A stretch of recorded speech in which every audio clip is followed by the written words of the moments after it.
Coach, two of the best players in the country, Jonathon Taylor and J.K. Dobbins, and by all reports, two of the better people that play the game. Right. So let's look at JT and J.K. as they impact the defense in the run game and in the pass game. This, to me, Jerry, is when Wisconsin's very hard to defend. Their YY set or the two tight ends up top, like we discussed earlier right here. Right. That just forces the defense to tilt their defense that way. And then you have a fly series coming across where they could actually hand this ball to them. And then you have one of the top tailbacks in America. But what happens is when you do the fly motion, and the fly motion is the receiver that comes across, watch two of their better players, number 11, Winfield, and Carter Coughlin, number 45. Right. They're separated from the defense. Right there. And the offensive lineman, the big, look how big those guys are. And they knock the three technique back, stay on the block, and then Jonathon Taylor, this is his strength. As Reggie Bush would always say on Big Noon, is that this slow two, fast through. Watch his patience on his own play. Slow two. Yeah, slow to the feet of the offense lineman, and then boom, hit it. Accelerate through, and watch this cut.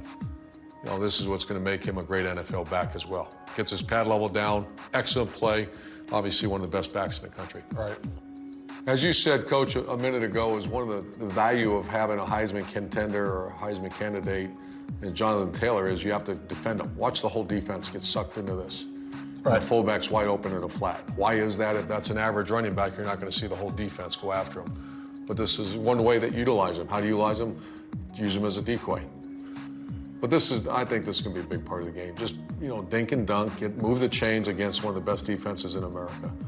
They're going to have to utilize all personnel. And they're going to have to use JT in the pass game as a receiver as well, which is one of the things he has improved on dramatically from last year.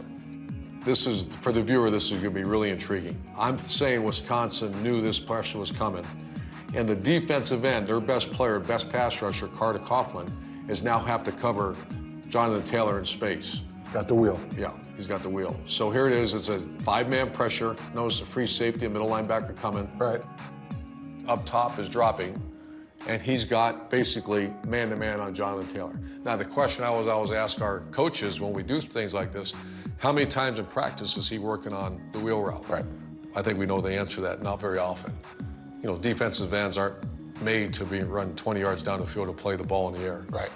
So well executed, and this to me, I really think they're doing a good job, Wisconsin, on offense.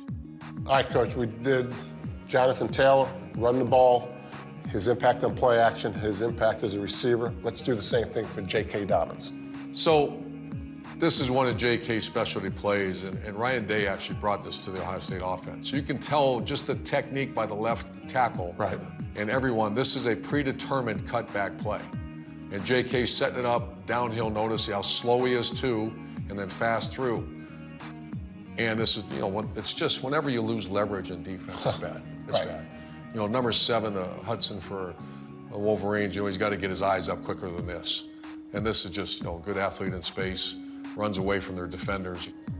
Okay, this is 4 wides or a tight end split out. That's Jake Hausman coming in motion, tight end for Ohio State. Ohio State calls a stretch crunch. The offense line is going to stretch block to the left, and the tight end is going to crunch back. And as a result, number 7 for the Wolverines has to come with him, and there's no run support front side.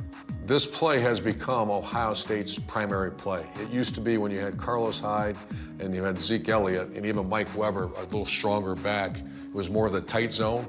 JK is an excellent stretch runner. This is outside zone. Right. Very well blocked, but it's all set up by the tight end on the crunch block. Look at number 7's got him man-to-man. Right. Everyone else is fit up in the blocks, but watch the leakage backside by number 50, the defensive tackle. The tight end is taught any color, block it. Right. Clean the hole, he call it. Clean the hole, any color in the hole, block it. JK puts his left foot in the ground and gets vertical. Okay, just like we did with Jonathon Taylor, let's look at J.K. in the pass game. Okay, you remember what hurt the Wolverines last 2 games of last year?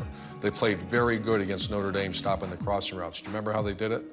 They did it with bracket coverage. Okay. So they're bracketing the receivers, and then as one crosses, one dives in. Bracket means double team. Okay? So Ohio State knew this would be pure ice, so it's bracket look right here. Bracket look means this. These 2 guys are going to bracket that receiver. Right. These 3 have these 2. Okay. So it's a bracket coverage. That means this linebacker is isolated on J.K. Dobbins. This receiver is taught to go run through the upfield shoulder, and he's going to sell a flat and come underneath. Just a great schemed up play against Brett. Look at that. The linebacker's trying to fight through this pick, getting to J.K. Dobbins, and it's called an angle route, and it's over. 3rd down and 14. You know, that's the negative of man coverage.